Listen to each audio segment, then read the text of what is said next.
The morning smelled like sesame oil and cold concrete. Kang Ji-hoon stood outside the iron gate of Yonsei University wearing a jacket that had seen better days, deliberately chosen from the back of a wardrobe his stylist had never touched. The backpack on his shoulder was borrowed from a driver who'd looked at him like he'd lost his mind. Maybe he had.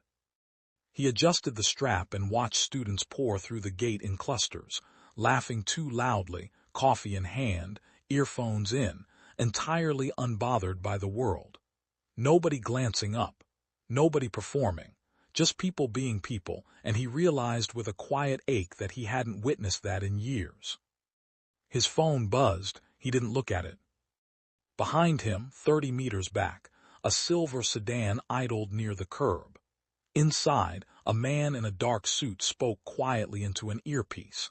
Ji-hoon knew they were there. He'd agreed to it as the one condition his grandfather wouldn't negotiate. If you're enjoying the story so far, don't forget to like, comment, and subscribe for more amazing stories.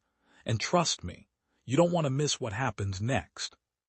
One semester, the old man had said, seated behind the enormous desk that had belonged to Ji-hoon's father before the accident. You want to play at being ordinary. Fine, but you come back. Ji-hoon hadn't corrected the wordplay. He passed through the gate.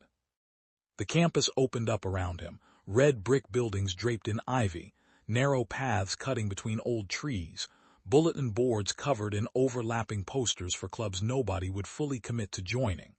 A couple argued quietly near a fountain. A professor walked fast with his chin down, papers pressed against his chest like they might escape. Ji-hoon slowed, taking it all in. There was a texture to this place that money couldn't manufacture. His first lecture was Introduction to Media Studies, room 304. He found the building, climbed the stairs, and slipped into the back row with 2 minutes to spare. That was when he saw her. She was already seated near the window, a worn notebook open in front of her, a pen moving in quick, confident strokes even before the professor had said a single word. Her hair was pulled back loosely, a few strands falling forward. She wore a faded blue sweater that looked washed too many times. There was a small container of food on the corner of her desk, rice, and something that smelled warm and faintly sweet, which she was eating quickly, efficiently, like someone who'd calculated exactly how many minutes she had left. She didn't look up. The professor began talking about the evolution of Korean broadcast journalism. Ji-hoon opened his notebook and wrote nothing. He was watching the girl with the worn sweater reconstruct entire paragraphs from memory with the calm of someone who'd been taking notes her whole life because she couldn't afford to forget anything. After class, the hallway filled fast. Ji-hoon was moving toward the exit when someone stepped directly into his path. 3 of them, actually, a small group in expensive sneakers, the kind with waiting lists. You lost. The one in front smiled with his mouth only. This floor is mostly for journalism and communications. If you're looking for, I don't know, vocational programs. Ji-hoon looked at him for a moment, just long enough for the boy to shift his weight. Same class, Ji-hoon said and walked past. He heard laughter behind him, didn't stop. Outside, he found a bench under a ginkgo tree and sat down with his notebook. He hadn't written a single thing in class. He wrote now, nobody sees a person here. They see a category. He stared at the sentence, then closed the notebook. You didn't eat anything. He turned. The girl from the window seat was standing 3 feet away, the small container now tucked under her arm, an extra pair of chopsticks held out toward him. Up close she had steady eyes, the kind that assessed quickly and decided without drama. I noticed in class, she said. You had nothing. I made extra this morning, so, she paused, something flickering briefly across her face, not embarrassment exactly, more like recalibration. It's just barley rice and braised tofu. My mother's recipe. It's not much. Ji-hoon looked at the container, then at her. In 23 years of life, people had handed him things constantly. Documents, gifts wrapped in silk, glasses of wine chosen by someone else. Nobody had ever handed him a meal and meant nothing by it other than the meal itself. "I'm Han Seo-yeon," she said, like that settled something. "Kang Ji-hoon." She sat down on the far end of the bench without being invited, opened the container between them, and set the spare chopsticks on his side. Then she pulled out her notebook and kept reading as though feeding a stranger were simply part of the day's schedule. He ate. It was extraordinary, not because of the food, though the tofu was better than anything from his grandfather's private chef, but because of the complete absence of expectation in it. She wasn't watching him to see if he liked it. She was reading. "Media studies," he said after a while. "You're going into journalism." "Investigative." She turned a page without looking up. "Corporate accountability, government corruption, that kind of thing. The stories people spend money to keep buried." "Ambitious." Now she looked at him. "Is it?" He found he didn't have an answer that wouldn't sound condescending. She almost smiled. "What about you?" "Business," he said, which was technically true. She looked back at her notes. "You don't seem like a business student." "What do I seem like?" She considered this for a genuine moment. Someone who's trying to figure out what he actually thinks about things. He was quiet for a beat. "That's surprisingly accurate." "I'm a journalist," she said simply. "It's my job to notice." A group of students passed, loud and performative, one of them glancing over at Ji-hoon, and then away with visible disinterest. Seo-yeon didn't glance over at all. She had this quality, a kind of deliberate stillness that made the noise around her seem optional. "Thank you," he said, "for the food." "Don't thank me, just don't skip meals. It's expensive to get sick." She stood, tucked the container back under her arm, and slung her bag over her shoulder. "Same bench tomorrow." He hadn't expected that, sure. She nodded and walked away across the courtyard, already pulling out her phone, already moving on to the next thing. He watched her go and then looked down at the empty space on the bench where the container had been. For the first time in longer than he could remember, Ji-hoon felt something uncomplicated. 3 weeks passed like that. Lunch on the bench when schedules aligned, which became lunch in the library when it rained, which became walking the long way to the evening bus stop for no reason either of them acknowledged. They studied at opposite ends of the same table. They argued mildly about documentary films. She was a fast reader and a slow talker. She chose words the way a careful editor chose them, with no appetite for waste. Ji-hoon learned things about her in fragments, the way you learn things about someone real. Her father had died 6 years ago, a factory accident that the company had quietly settled with a number small enough to be insulting. She'd been 15. Her mother had kept the restaurant going by working 14-hour days and never once complained within Seo-yeon's earshot, which Seo-yeon said was both the bravest and most exhausting thing she'd ever witnessed. She worked the convenience store most nights from 9 to midnight. She slept about 5 hours. She never said any of this to invite sympathy. She said it the way someone states geography. He told her almost nothing true about himself. He said his family was in business, that he'd grown up in Seoul, that he found large social events suffocating, all technically accurate, all profoundly incomplete. There were moments, small ones, where he came close. One evening, walking back from the library, she stopped in front of a shuttered shop window and stared at her own reflection for a moment. "Do you ever feel like you're performing?" she asked. "Like not lying exactly, just not fully yourself either." Ji-hoon looked at her reflection in the glass. Her expression was open, unself-conscious. "More than you know," he said. She nodded, like she'd suspected something like that. Then she started walking again, and neither of them pushed it further, and the silence between them was the kind that doesn't need filling. What he hadn't anticipated, what no business calculation or social strategy had prepared him for, was how the secret would begin to feel less like protection and more like a wall. He was building it higher every day. And on the other side of it, completely unaware, Han Seo-yeon was the most real thing in his life. The convenience store where Seo-yeon worked smelled like instant ramen and fluorescent light. Ji-hoon found it by accident, or told himself that at least. He'd been walking back from the library later than usual, and there it was. A small GS-25 tucked between a dry cleaner and a shuttered pharmacy, its windows glowing against the dark street. Through the glass he could see her behind the counter, textbook flat on the surface beside the register, pen moving even now, even here, at 10:20 on a Thursday night. He almost kept walking. Instead he pushed open the door. The small bell above the frame announced him. She looked up. Something moved across her face, surprise first, then something she quickly organized into composure. "You live nowhere near this neighborhood," she said. "I was walking." "For how long?" "A while." She looked at him for a moment, then back down at her textbook. "There's ramen in aisle 2, kettle's hot." He bought ramen he didn't need and sat on the low step outside the entrance where a plastic stool had been left against the wall. Through the window he could see her working. A customer came in.